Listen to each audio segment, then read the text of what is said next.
Hello everybody, welcome back to That's Football. I'm Mark Goldbridge, and I tell you what, we've had a lot to moan about from the Premier League over the last 12 months. Whether it's VAR, whether it's injury time, whether it's the 3 p.m. blackout, whether it's something else I can't remember that I did remember before the start of the show. There are so many things, but I think actually right here now on August the 2nd, we've got to say that this is the worst transfer window ever. It's absolute crap, and you've got to look at why. Now, I've spoken to a few people in the industry, fans as well, and I think all the excuses that may have been excuses, i.e. we've had the Euros, teams are just waiting for people to come back and assess their squads. I think people are starting to realise now, 2 weeks today, the Premier League starts, and you've got clubs who have done next to nothing. I mean, look, just go through this for a minute. Arsenal.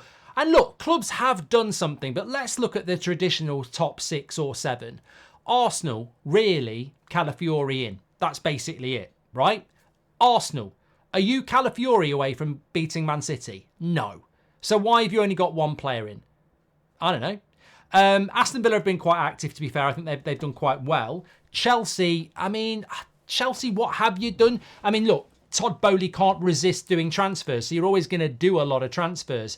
But when I look at it, toss in on a free from Fulham, Dewsbury Hall from Leicester. I mean, again, are those the players that are going to take Chelsea into the top 4? Liverpool have done nothing, absolutely nothing with a new manager. Now, I get that Liverpool's situation's quite unique. They've got a good squad. They were close last year. Yeah, but are they saving money? Manchester City, Savino, from their sister club Girona or wherever it is. That's even weird for Man City. They'd normally go and spend 100 million on one player at least. Tottenham. What have Tottenham done? Well, Tottenham didn't finish in the top 4 last year, so they need to take the next step.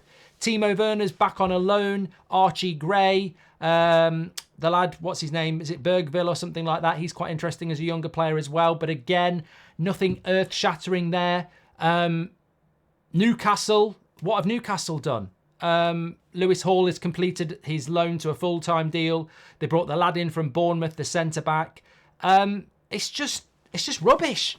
It's rubbish. And look, other clubs are doing bits, of course they are, but this has been so much part of my youth growing up, like page 312 on teletext. I mean, check it out. I mention it in the book. Transfers, getting up, doing a paper round, getting on the school bus and being like the original Fabrizio Romano before we had Twitter, saying, hey, have you heard Newcastle are going to buy Peter Beardsley or Andy Cole's going to Man United? It was great times. And it's pitiful. It's absolutely, this transfer window's crap. And the reason I think it's crap is because clubs are scared. They saw what happened to Forest and Everton last year. They've seen the points deductions and they cannot operate under the current FFP rules. And what is it doing? What do these FFP rules actually do? Because we need them. We definitely do need them. But Man City have already got 720 million of revenue. So they're FFP compliant now. If you don't catch them on the 115, they'll operate under your FFP rules and be very, very successful. And that's the hypocrisy of what's happening in football at the moment. You've got teams like Villa who are rich and Newcastle who are rich, but they can't spend money because the revenue of the football clubs those rich people have bought mean they're restricted. Whereas Man City, who weren't restricted by FFP and did all the things they've done, are now FFP compliant. So under this current situation, Man City will dominate even more because they can spend money under the current FFP rules because they have got the revenue now. So the system doesn't work. The system doesn't work. And what we've left with now is another dilution of what should be head and shoulders the best league in the world. People are not buying players. They're being careful. It's like Christmas and you get socks instead of a PS5. It's still Christmas, but it's not the same. It's not exciting. And I've sort of spoken about it a little bit on the podcast and on previous videos, but I think we really need to accept now that even if this transfer window kicks off, it's going to kick off in a way. And I think we will get signings. I think some of the clubs I've mentioned will sign players. But you know what I think is going to happen? I think people are going to drop their prices. And I think clubs are then going to go, we'll do a deal. And what we'll get is the last 2 or 3 weeks of the window, you'll start seeing players going, and I guarantee I can't believe he's gone for that. I can't believe he's gone for that. There'll be cheap prices as clubs realise they've got to sell, and they thought they were going to get more for a player, which is fine. You'll see your activity. But how does that benefit an Arsenal, a Tottenham, a Chelsea, a Manchester United, a Liverpool, a Man City, a Newcastle? How does it benefit them when they get a cheaper deal at the end of August and that signing has missed the first couple of games of the season, has missed pre-season, and you might have dropped points? So it's a mess. And then does that mean that next year we've got to get ready for this crazy mad rush in the last couple of weeks? The Premier League needs to take a long, hard look at themselves, because football fans will put up with stuff, but they won't put up with everything. And we play too many minutes with ridiculous times added on of every bloody game in the Premier League. We've got terrible officiating who don't know what they're doing. And now they're ruining the transfer window with these FFP rules that are clearly too draconian. Nobody is benefiting from them. So if everybody's going to suffer, you may as well go back to what it was before, where everyone can spend, because this is not benefiting anybody. It's not exciting.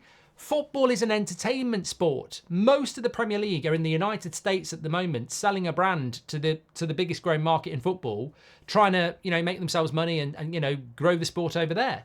They're going to come back to another dead transfer window, and the established fans going, what's happening to our league? What's happening to this great league? Like, last season was abysmal, and now we're not even getting a good transfer window. And I'll go back to what I said before. When I look at Arsenal, they're not Calafiori away from winning the league. When I look at Liverpool, that squad's not ready to beat Man City. When I look at Man City, I don't think Savino's the player that's going to win them the Champions League. When I look at Chelsea, as I said, I don't think Tosin and Dewsbury Hall makes you go into the top four. When I look at Spurs, I don't think Timo Werner on loan and a couple of young talents are going to make you get into the top four. So, look, when I look at Newcastle, I don't think Hall and what's his name from Bournemouth gets you into the top four either. I'm not saying you won't, but what we're used to seeing is, big improvement there. That's exciting. Even the video I did a few weeks ago about Man United winning the transfer window, that was a jinx because we've done nothing since. By this point, I thought we would have.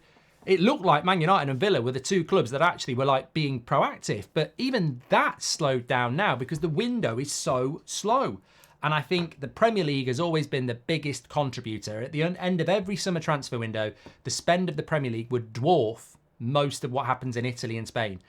And now it's drying up, and it can only be drying up. And I tell you for free, revenues and incomes of football clubs are not drying up. The demand for shirts, the demand for sponsors and everything else like that, the money is still pouring in. The TV deal was done a year ago. So there is loads of money pouring in, but they can't spend it. They can't spend it because the Premier League have made this FFP ruling whereby people are getting points deductions. And look, they need to have a look at it because I don't know what they think they're doing. I don't know what they think they're doing it. They've ruined it, basically. That's my opinion. They've ruined the transfer window. They ruined the league last year with VAR and adding too many minutes on and the increase in injuries. And now they're ruining the transfer window by being too strict. And they need to be very, very careful because, as I say, who is it benefiting? If Man City didn't have the 115 over them, I think they'd be spending money this summer transfer window and they'd be compliant. So who is it benefiting, these tighter rules? I don't think it's benefiting everyone. I think we do need financial fair play, but what's very clear at the moment is it's way too strict because it's ruined the transfer window. Get your comments in below, smash a like on the video, make sure you subscribe. Thanks everyone for tuning in. Big shout out to everyone who's been buying the book, by the way. Football According to Mark Goldbridge, getting out in all good bookstores now, and you can get it on Amazon. Links in the description. And as I said on United Stand, if you do get the book, send me a picture on a story on Instagram. Just tag @GoldbridgeMark and I'll share them on my stories for you. Thank you, everyone. Get your comments in below, though. They've ruined the transfer window, or have I got it wrong? I don't think I have. Speak to you in a bit.